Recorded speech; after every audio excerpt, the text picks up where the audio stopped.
Welcome to nursery. ఈరోజు నేను మంచి హెల్తీ లడ్డూస్ చాలా బాగుంటాయి, టేస్ట్ కూడా అంతే బాగుంటాయి. అలాగే నా వీడియో నచ్చితే లైక్ చేయండి, షేర్ చేసి సబ్స్క్రైబ్ చేసుకోండి. వీడియోని స్కిప్ చేయకుండా చివరి వరకు చూడండి. అప్పుడే నేను ఇక్కడ ఏం వాడాను అనేది పూర్తిగా డీటెయిల్గా అర్థమవుతుంది. ఇక్కడ నేను వాడినటువంటిది చూడండి, జ్యూసీగా చాలా బాగుంది. ఇక్కడ పూర్తిగా నెయ్యితోనే చేశాను నేను. మిల్లెట్స్లో ఇక్కడ నా దగ్గర సజ్జపిండి లేదు, అందుకోసమే సజ్జలు మాత్రమే నేను మిక్సీకి వేసుకున్నాను. అందులోకి ఇలాచి వేసుకొని నెయ్యి వేసుకొని ఇందులోకి బాదం అలాగే కాజు ఇలాగా పలుకుల్లాగా చేసుకొని బాగా ఫ్రై చేసుకోవాలి.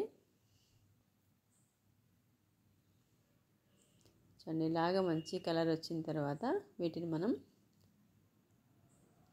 పక్కన పెట్టేసుకోవాలి, చల్లార్చుకోవాలి.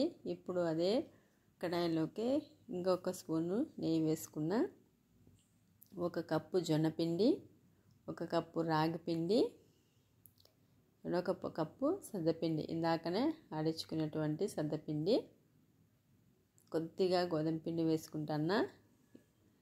ఎందుకంటే మనకి ముద్దలాగా కట్టడానికి ఈజీగా వస్తుంది, అందుకోసమే కొద్దిగా వేసుకున్నాను. వేసుకొని లో ఫ్లేమ్లో ఈ 3 పిండి బాగా ఫ్రై అయ్యేంత వరకు, మంచి స్మెల్ వచ్చేంత వరకు మనం ఇలాగ మధ్య మధ్యలో నెయ్యి వేస్తూ బాగా ఫ్రై చేసుకోవాలి. నేను ఇక్కడ వీడియోలో చూపిస్తున్నట్టుగా ఇంత స్పీడ్గా అయితే నేనేం కలపట్లేదు, కానీ వీడియోని ఇలాగా స్పీడ్ పెట్టినా కొద్దిగా మనం నిదానంగా లో ఫ్లేమ్లోనే కాబట్టి నిదానంగా కలుపుతూ బాగా ఫ్రై చేసుకోవాలి. చూడండి, ఇలాగా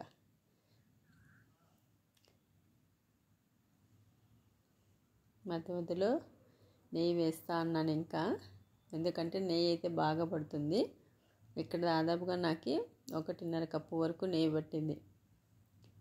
చూడండి, ఇలాగా మంచి స్మెల్ వస్తుంది. ఇప్పుడు బాగా ఫ్రై అయిన తర్వాత ఇందులోకి బెల్లం వేసుకోవాలి. ఇక్కడ నేను 1.5 కప్పు వరకు వేసుకుంటున్నాను బెల్లాన్ని.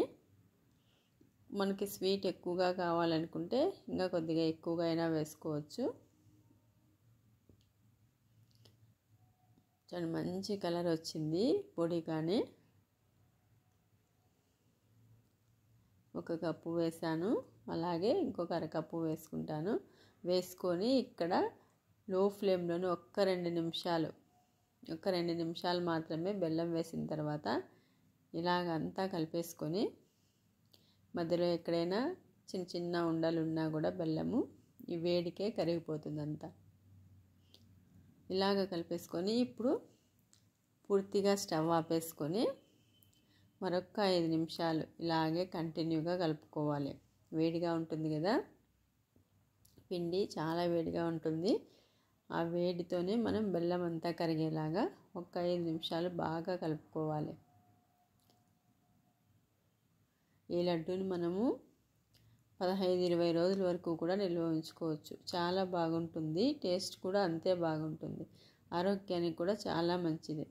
చూడండి, పూర్తిగా చల్లారిన తర్వాత చూపిస్తాను నేను. ఇప్పుడు మనకి నెయ్యి పూర్తిగా డ్రై అయినట్టుగా కనిపిస్తుంది కదా.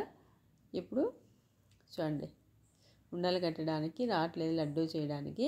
ఇప్పుడు మనం నెయ్యి వేసుకొని మనం బాగా కలుపుతూ లడ్డూలు చుట్టుకోవాలి. నెయ్యి అయితే ఇంకా కాస్త పడుతుంది. 3 కప్పుల పిండికి నాకు 1.5 కప్పు పట్టింది నెయ్యి. చూడండి, ఇలాగా మొత్తం అంతా నెయ్యి కలుపుకుని ఇప్పుడు ఇందులోకి మనం డ్రై ఫ్రూట్స్, ముందుగా రెడీ చేసుకున్నటువంటి డ్రై ఫ్రూట్స్ ఏదో ఒకటి, కాజు కానీ లేదా బాదం కానీ ఏదో ఒకటి పెట్టుకొని ఇలాగా చేసి పెట్టినామంటే చూడ్డానికి లుక్ బాగా ఉంటాయి, పిల్లలకైనా కానీ ఎవరికైనా. అలాగే మనకి కాజు కూడా హెల్త్కి మంచిది కాబట్టి బాగా ఉపయోగపడుతుంది. చూడండి, మనకి ఇందులో కావాలనుకుంటే పల్లీలైనా వేసుకోవచ్చు. నేను ఇక్కడ ఏం వేయలేదు, ఓన్లీ మిల్లెట్స్తో మాత్రమే చేశాను.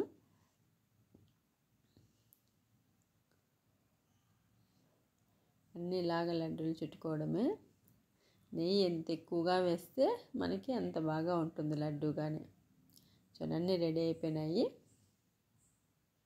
ఇలాంటి మనం ఒక బాక్స్లోకి పెట్టుకున్నామంటే మనకి వారం 10 రోజులైనా కూడా నిల్వ ఉంటాయి. రోజు ఒక్కటి తీసుకున్నా చాలు. ఇలాంటి లడ్డూలు మనకి ఇక్కడ వేసినటువంటివి జొన్నలు, రాగులు, సజ్జలు అన్నీ మనకి హెల్తీ కోసమే వాడినటువంటి లడ్డూస్. చాలా బాగుంటాయి. వీడియో నచ్చితే తప్పకుండా మీరు కూడా ట్రై చేసి చూడండి. అలాగే నా వీడియో నచ్చితే తప్పకుండా లైక్ చేయండి, షేర్ చేసి సబ్స్క్రైబ్ చేసుకోండి.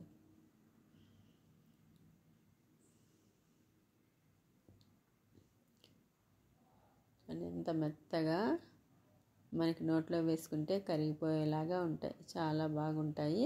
నచ్చితే మాత్రం తప్పకుండా ట్రై చేయండి. అలాగే లైక్ చేయండి.